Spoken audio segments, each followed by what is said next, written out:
Hola, hola, ¿qué tal, Mu? ¿Cómo están todos ustedes? Un gusto de poder acompañarlos nuevamente en una entrevista más, aquí llenos de personajes que nos llenan de sueños, que nos llenan de ánimo para continuar adelante. Y hoy no es menos, pues por supuesto, hoy tengo un súper invitado a quien quiero presentar. Me complace ser su amiga, su compañera, su colega en la comunicación, porque él es un poeta, un escritor, un fotógrafo, pues que ha llenado los libros de esas letras increíbles y que nos hace soñar a muchos con todo lo que él escribe, con todo lo que él retrata. Bienvenido, Juan Carlos Astudillo, acá a la entrevista con Lore Cherres.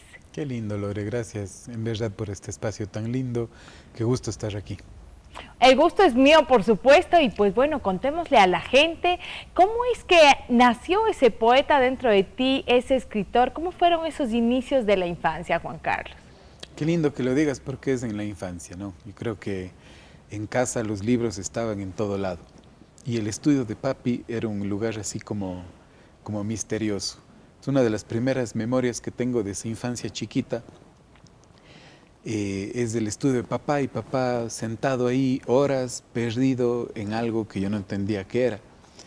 El estudio no sé por qué era medio oscurón. Se Ajá. encharra el estudio que eran paredes de libros, pero paredes de libros del piso al techo. Y papá perdido viendo algo siempre me resultó así como misterioso, raro. Y, y de ahí me acuerdo, y me hacen acuerdo mis padres que de guagua yo jugaba a estar leyendo, el libro al revés o lo que sea, pero jugaba a estar leyendo, obviamente emulándole a papá, ¿no? Y, y luego sí tengo una memoria. Tengo la suerte de venir de una familia con tradición en la literatura. Y recuerdo un día, no sé cuántos años tendría, chiquito todavía, pero un día papá estaba emocionado porque habían llegado los nuevos libros del tío Rubén. ¿Ya? El tío Rubén era el tío poeta, el tío medio mítico para mí porque era el tío que vivía en China y China es súper lejos. Imagínate, en esas épocas, claro. Exacto, no, hace casi 40 años. Y me acuerdo que papá me dio el libro que el tío Rubén había mandado para mí. Es una edición bellísima con ilustraciones de Guayasamín, una edición de lujo. Pero lo que me impactó es que a puño y letra y con esfero estaba puesto para mi querido sobrino Juan Carlos, alguna cosa así. Yo, no nos conocíamos, ¿no? Porque él vivía en China muchos años, yo estaba chiquito, pero esa diferencia de encontrar a puño y letra, el dedicado, el nombre, y ver el libro fue como que ¿Te los marcó? libros son hechos por gente normal, digamos, de Ajá, carne y hueso, ajá, porque antes todos los libros era de gente muerta y de gente que habitó hace mucho antes, claro. pero este era de alguien que era, entre comillas, cercano, o sea, el hermano de mi papi, era real, digamos, era como que la gente normal escribe libros, y eso me quedó marcado desde chiquito. Aparte de esa marca que dejaron, de esa impronta, esa huella que dejaron en tu psiquis, podríamos decirlo así, de manera interior, ¿qué palabras recuerdas tú de tus papis para incentivarte a la lectura? Porque para ahora, para los padres de hoy, se les hace muy complicado utilizar esas palabras o utilizar esos gestos. Si bien los niños lo pueden hacer por imitación, ¿no es cierto? Que la mayoría de las cosas que se aprenden. Pero ¿tienes alguna palabra que tu papi más que nada te haya dicho cuando tú estabas leyendo o que tienes ese recuerdo en el estudio de él? Sí, o sea, me acuerdo a papi, primero el verle leer, eso era impactante, todo el tiempo estaba leyendo. Por un lado mi pa, y mi mami por otro lado, ella encarna la poesía. Ella lo que decía era poesía, el cómo nos dormía era poético. Entonces tenía esas dos cosas, ¿no? El verle a mi taita leyendo y a mi mami siendo poesía. Entonces eso fue impactante. Y mi taita siempre es súper chistoso, es muy cariñoso. eh, y tiene unas formas especiales de incentivar. Me acuerdo que cuando ya entrando a la pubertad, no sé, 12, 13, 14 años, él entraba a la casa y si yo estaba jugando play o alguna cosa de esas, él me decía, yo a tu edad ya había leído todos los clásicos, ya es hora de que te desasnes. Ay, ay, ay. Y se iba riendo solo, ¿no? Entonces sí, era lindo porque ese era como un reto. A tu edad yo ya había leído toda la poesía francesa, me decía, por ejemplo. Entonces, claro, me acuerdo que antes de cumplir 15, yo ya había leído igual a los decapitados y a los malditos franceses, y me había leído El Capital de Marx, ¿no? Que obviamente no entendía absolutamente nada. Libros súper fuertes para esa época, pero ¿no? según yo ya había leído así a Marx, ¿no? Entonces, imagínate. Claro, era así, me imagino que un hombre insoportable. Pero es eso, yo creo que es más el ejemplo, ¿no? O sea, verles leyendo, verles siempre en eso, en la lectura, en la escritura, se hizo como natural, digamos. Juan Carlos, tú nos hablas de esa pubertad. ¿Eras un joven o un puberto inquieto, muy tranquilo? ¿Cómo era ese Juan Carlos Estudillo de esa época? No, un animal, completamente, completamente, ¿no? O sea, tengo la suerte de haber vivido con absoluta intensidad todas las etapas de la vida. El Rubén tiene por ahí una frase que dice, beber a tragos largos la vida. Y a mí me tocó así como en la médula eso. La pubertad fue una cosa loquísima, la juventud, todas las etapas han sido como con el acelerador bien pisado. Bien pisado. ¿Qué recuerdos tienes? ¿Alguna anécdota por ahí de esa adolescencia y juventud? Uy, siempre buscar como los extremos de las experiencias, ¿no? Después, años después, ya la adultez, entendí que era una búsqueda, ¿no? Que ratos el mundo tal como está puede quedarnos chico, aunque sea tan vasto y sea tan interminable. Las experiencias a cierta edad es como que te grafican un mundo muy chico y uno busca experiencias extremas para experimentar. Entonces, sí, pues de todo. O sea, si me tocaba leer a los simbolistas o a los existencialistas, recuerdo antes de los 17 una crisis existencial por estar leyendo puro existencialismo. Imagínate, y combinado con la edad, mucho más, ¿no? Combinado con la edad, encima, o sea, yo cambié de colegio 1000 veces, siempre estuve de un año en otro, de un colegio a otro, entonces eran siempre experiencias nuevas. ¿Por qué se daban esos cambios? Uy, porque era un animal. Sí, o sea, en un colegio perdí el año y me dieron el pase para que vaya a otro, en otro me dijeron vuelva al anterior, y así, ¿no? Entonces fue un baile de colegio a colegio que fue lindo porque conocí un montón de gente, hice amistades, un montón en diferentes lugares, eso fue bien divertido.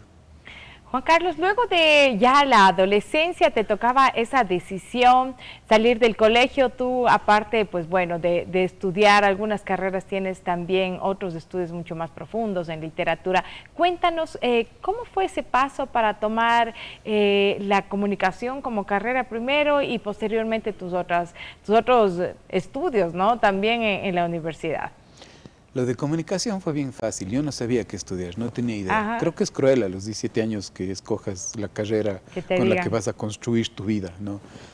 Al menos en mi caso no tenía idea qué hacer y tuve la bola de suerte porque la doctora María Rosa Crespo, en paz descanse, una persona a la que quiero y admiro enormemente, yo ya escribía poesía, había publicado, estando en el colegio, la UDA hizo un concurso de poesía, y quedé tercero estando yo en el colegio. Entonces fue como súper lindo, no fue un empujón para continuar. Y la María Rosa Crespo, que es una genia, una erudita, una bruja maravillosa, me aconsejó estudiar en la UDA porque ahí estaba el Osvaldo Encalada, bueno. a quien yo en ese momento no conocía, ¿no? Pero me dijo, vos tienes que aprender a escribir bien y el Osvaldo Encalada te va a enseñar a escribir y a pensar. Entonces fue como, bueno, wow, entré a la UDA y le agradezco a la María Rosa porque hasta el día de hoy el Osvaldo Encalada es uno de mis ídolos, ¿no? Y es como un modelo a seguir en lo literario. Creo que de todos, ¿no? Los de esa generación todos los que tuvimos la suerte de estudiar con él. Sí, el doctor Encalada, ¿no? Es un genio, en verdad es un genio. Creo que todavía no se le dimensiona, en la literatura al menos, en el tamaño que tiene para la literatura ecuatoriana y latinoamericana. Yo creo que queda mucho y que su nombre va a subir, siendo ya quien es, ¿no? Yo creo que todavía no llega a donde tiene que llegar. Creo que hemos sido privilegiados quienes hemos podido estudiar con él. Tan solo tenerlo de cerca es una experiencia maravillosa. Juan Carlos, hablas ya de la poesía tú en el colegio. ¿Cómo nació ese bichito de la poesía en tu corazón, en tu forma de ser? Porque si bien puedes escribir, pero escribir poesía ya es otro nivel. Sí, es verdad, la poesía es un registro raro, ¿no? Yo al comienzo empecé cambiándoles letras a canciones, porque también tengo la suerte de que mi pa oía música, mi ñaño mayor oía música, entonces de chiquito melómano, y de juego, así, solito, sin avisar a nadie, letras de canciones yo les cambiaba, ¿no? Y después apuntaba, hacía esos cambios. De eso a la experiencia con los libros del Rubén, a ver que tengo un tío poeta y las lecturas, ¿no? Es como que la lectura te inunda y un rato empiezas a regarte también, y ese regarse es escribir. Y creo que el momento en que, no sé si decirle tomé en serio, es una palabra medio rara o una expresión rara, pero justo cuando mando este poema al concurso de la universidad, estando yo en el colegio y que termine como tercero, fue como súper lindo, ¿no? Decir si puedo seguir. Claro. Y después me acuerdo preguntarle a Osvaldo cuando nos enseñaba lengua, recordarás que era la materia temida. Yo veía cómo la poesía del Rubén violentaba el lenguaje en todo lado, ¿no? Y yo me acuerdo que le dije, yo quiero hacer eso, y Osvaldo me dijo, bueno, pero primero aprende todas las reglas. Y luego aprendes a romperlas. Quedó marcado, claro, ¿no? Ajá. Porque en cualquier arte, para romper una regla, primero la tienes que dominar. ¿No? Y fue así como, wow. Y claro, el Osvaldo nos obligó a dominar el idioma, ¿no? La lengua como instrumento, para después sí poderla deconstruir o hacer lo que sea. Juan Carlos, ¿qué crees que debe tener una persona para ser un poeta? Tiene que tener un montón de libros y mucha lectura, porque si no puede quedar en intento, digamos, ¿no? Porque sin lectura no se puede. Yo siempre en clases, dando clases, doy el ejemplo de qué tendría que hacer alguien para hacer una maratón, para correr 40 kilómetros. Por lo menos correr todos los días unos cuantos cientos de metros, ¿no? Porque si arrancas un día y quieres correr los 40 kilómetros, seguro al poco tiempo te vas a desmayar, ¿no? Por supuesto. Yo creo, más bien creo, es la realidad, tienes que leer un montón, más que nada, o sea, leer. La lectura es, digamos, la escritura es un resultado de la lectura. La escritura es un resultado de la lectura. ¿Cómo nosotros los mortales, porque no nos podemos comparar a ti o a los poetas que escriben, podemos empezar en este tema también de la escritura? Mucha gente te dice, coge un cuaderno, escribe lo que sientes, pero ¿cómo ha sido para ti ese proceso de la escritura? De inicio sí, ha sido muy de catarsis, ¿no? Muy, creo también que la gente que se dedica al arte, a cualquier arte, al arte, a la artesanía, acusan una sensibilidad extra, digamos, ¿no? En la que el mundo puede doler más o puede alegrar más, ¿no? Y es necesario expresarla. Yo creo que quienes escriben acusan de esa extra sensibilidad. Pero luego hay muchas formas de empezar a escribir, hay juegos bellísimos, ¿no? La escritura creativa se puede trabajar desde construir o inventar personajes, cambiar palabras, cambiar letras de canciones, todo eso es un ejercicio, ¿no? Y el rato que el lenguaje tiene formas de abrirse camino solito, porque las palabras suenan, las palabras que nacen del vacío llenan el vacío, y esa sonoridad a veces hace que se junten más allá de lo racional. Muchas veces uno lee un poema que racionalmente no te dice nada, pero que acústicamente te resuena y genera emoción, que es lo mismo que pasa con los mantras, ¿no? Que uno dice un mantra de un lenguaje que no conoce y lo repites y el sonido impacta. Con la poesía pasa lo mismo. Y me acuerdo también, la María Rosa enseñaba, ¿no?, la poesía española, no me acuerdo el poeta ni el verso, pero todo el enunciado, todas las palabras tenían la letra S ahí. O sea, al pronunciarlo era un zumbido que te acompañaba, ¿no? Entonces la poesía tiene mucho de eso. Tiene sí una parte racional, pero tiene la parte mayor que creo que es irracional y que eso hay que festejar. En un mundo en el que la razón nos ha demostrado que no es el camino. Te quiero hacer una pregunta que quiero que me contestes luego de la pausa. ¿Ser poeta duele? Volvemos con esa pregunta luego del corte, aquí en la entrevista con Lore Cheres, con Juan Carlos Astudillo, una entrevista exquisita. Ya volvemos.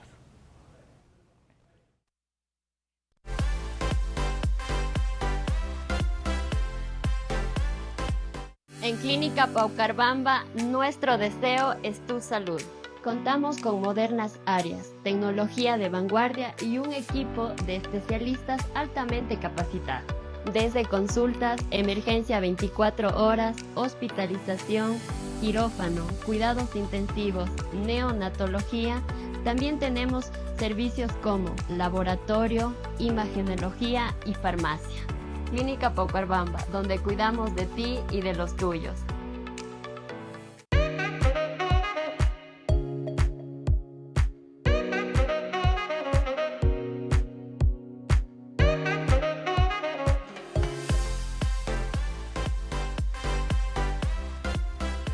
Continuamos en entrevista con Lore Cherres, feliz de poder tener la compañía de Juan Carlos Astudillo, un poeta, escritor, fotógrafo, y se nos pueden ir las horas conversando con él, pero yo le hice una pregunta un tanto capciosa. Juan Carlos, ser poeta duele. Mucha gente habla de que los poetas, muchos se han suicidado, ¿no? Muchos también han sufrido para poder escribir, tienen como esa sensibilidad a flor de piel. Tú que lo eres, Juan Carlos, ¿cómo se siente o qué es lo que sienten ustedes los poetas? Yo creo que sí hay, como decía, esa dimensión de la catarsis en la escritura, de hecho, ¿no? Claro que hay, la vida a veces duele. Y es lindo tener una herramienta para sanar ese dolor. También creo que va a depender, ¿no? Hay los poetas malditos, como decías, que se terminaron suicidando porque fue su camino, ¿no? Claro. En mi caso, la poesía sí ha dolido, por supuesto. El anterior poemario que publiqué fue una catarsis, se escribió en una sola sentada y fue por la muerte de mi abuela en la pandemia, que fue como una experiencia muy, muy rara, distópica, podría decir, o sea, muy extraña. Y aunque no había utilizado, usando esa palabra con comillas, la poesía de esa manera, en ese momento se dio. No me senté a escribir pensando en escribir en la abuela. Empecé a escribir y se fue, y me quedé, no sé, una hora corriendo la mano en el papel y llorando, y a la final el resultado fue muy sanador, ¿no? Para mí, porque fue poder articular en palabras algo que no se puede decir en palabras, ¿no? Porque eso es parte de la poesía, es decir lo que no puedes decir. Y luego terminó siendo algo rico para la familia, ¿no? Para mi mami, para los tíos, como poder leer de alguna forma elegíaca y celebratoria la vida y muerte de la abuela, ¿no? Entonces sí, yo creo que sí, la poesía puede doler mucho, pero también puede sanar muchísimo. Juan Carlos, tú combinas a la par, yo pienso que también es como una poesía la fotografía, porque tienes como un lente, como un ojo distinto en el que puedes captar momentos, en el que puedes captar historias que muchas personas tampoco logramos ver. ¿Cómo así también se fue tu rumbo a esto, a la fotografía, aparte de la poesía y de la escritura? Oye, igual la buena suerte de haber estudiado comunicación. Recordarás que estudiamos todavía con la cámara, con el revelado, la analógica. Claro, que era todo una historia, ¿no? Cómo sacábamos de los baldes la foto revelada con los líquidos, era un sueño ver eso. Exacto, era alquimia pura. Ajá. Y en ese tiempo me acuerdo con los amigos con los que ya fraguábamos temas literarios, en ese momento el Carlitos Vázquez, el Juan Antonio Serrano, uno de los más grandes fotógrafos que tuvo este país. Pensábamos en eso, ¿no? En la alquimia. En ese tiempo estábamos leyendo mucho del retorno de los brujos, de ese tipo de literatura. Y la fotografía a mí me impactó de entrada, ¿no?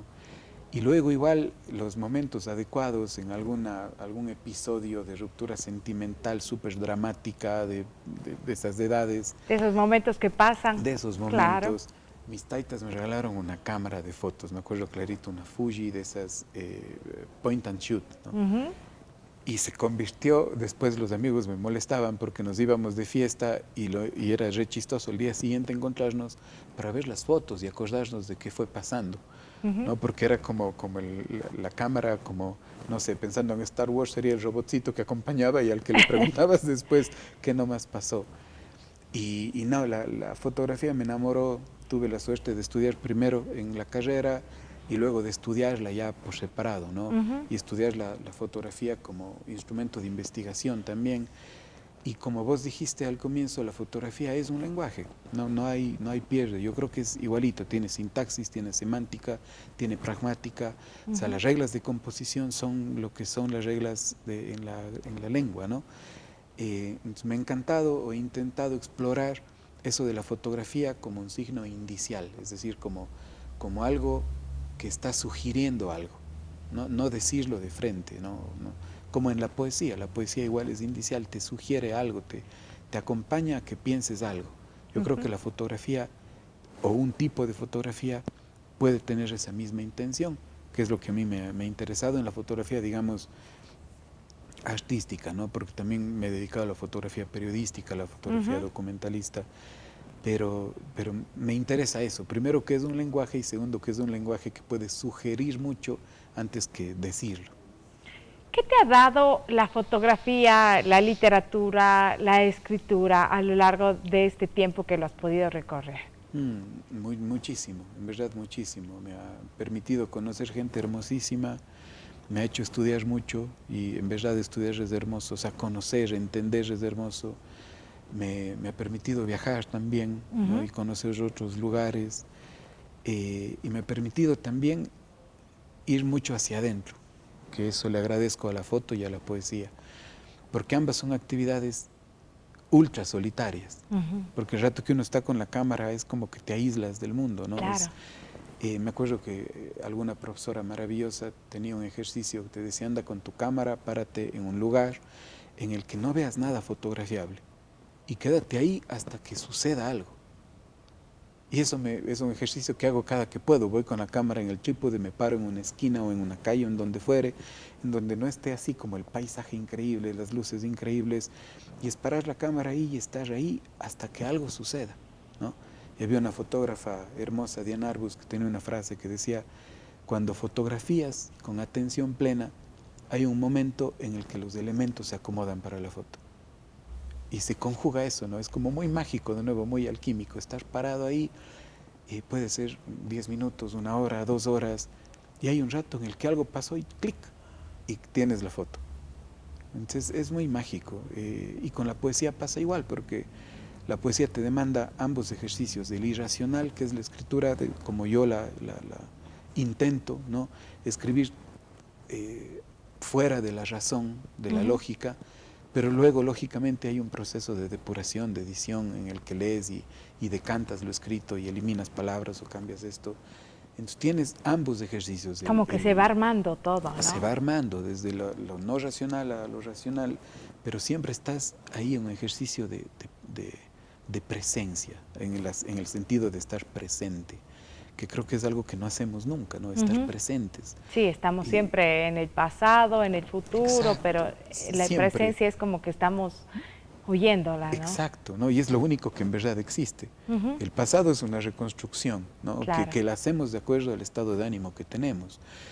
Porque una misma situación, no sé, una ruptura sentimental, si te acuerdas con cariño tiene un matiz, si te acuerdas con iras tiene otro matiz. Y el futuro, por definición, no existe, no es una proyección nada más. Y nunca estamos aquí. Y la fotografía, igual que la poesía, son dos herramientas que te obligan a estar aquí. Entonces es muy lindo eso. Juan Carlos, yo te he pedido y te dije el día que te invité, tráenos unos de tus libros, porque tú has escrito muchísimos, a los cuales tú les tengas mucho cariño. Entonces quiero que mostremos cuáles de esos son y por qué les tienes cariño a estos libros, de este cariño especial. Lindo, gracias. O sea, fue bello cuando me dijiste, porque es aparte un ejercicio difícil, ¿no? Tengo la bola de suerte, he podido publicar 18 libros, y todos tienen algún recuerdo, alguna memoria especial, pero bueno. Te pusiste a pensar, ¿cuál es cuál? A este le tengo un cariño especial. Este libro fue el libro oficial del Parque Nacional Cajas, que es el lugar que más amo geográficamente en el mundo. Creo que somos unos privilegiados de vivir a 40 minutos de un paraíso terrenal. No exagero con lo de paraíso terrenal. Y este libro tuve suerte porque yo ya trabajaba como guía en el Cajas años, e iba con la cámara y estaba ahí.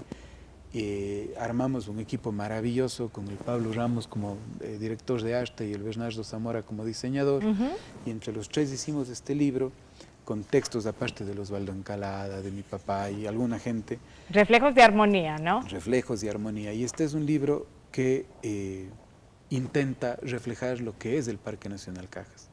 Decíamos, hay tanta gente que solo ha ido a la Virgen o a la Toreadora y no ha visto las 800 lagunas que hay en el parque y no dimensionamos el paraíso que es. No ha ido más allá, ¿no? No ha ido más allá. Entonces, el libro lo que intenta es mostrar un poquito de eso, ¿no? Eso, para allá mostrémosle. Perfecto. Ajá. Entonces, intentamos, pasé un año metido en el Cajas, acampando casi una vez por semana. Una bendición, ¿no? Una bendición, un regalo. Este lugar es un paraíso que hay que proteger, que hay que amar, que hay que valorar. Es el lugar con más agua por kilómetro cuadrado en el mundo. Es en verdad un lugar demasiado bello. Y ya, digamos, en mi carrera como fotógrafo fue un regalo poder empezar con este libro, ¿no?